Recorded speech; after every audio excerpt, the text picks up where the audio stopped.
ভাত খাবি না?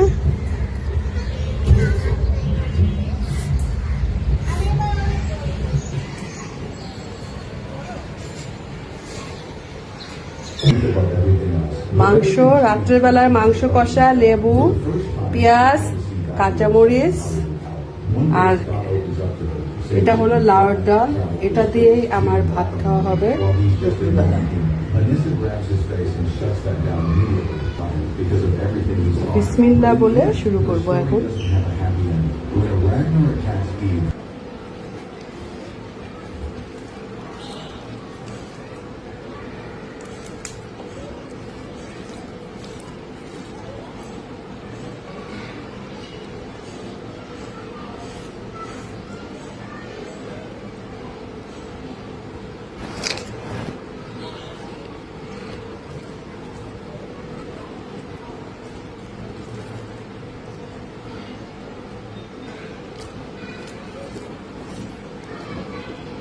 রাতের মাংস কষাটা আমি রাত্রে তো ঠান্ডা পড়েছে, আমি বাইরে রেখেছিলাম, সেটা আবার সকাল 6টার দিকে জাল দিয়েছি। মানে এটা ফ্রিজে রাখি নাই, কারণ ফ্রিজের মুরগির মাংস আমার ভালো লাগে না খেতে।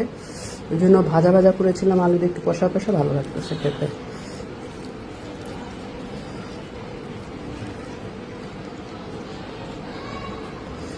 টুকরা টুকরা করে মাংস দিয়েছিলাম, এই জন্য বেশি ভালো লাগছে।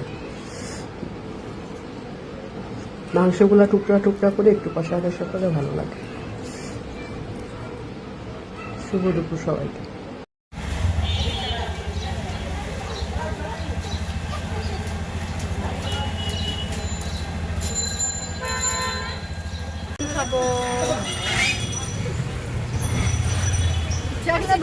ছাগলা বাঘে ঘাস খায়,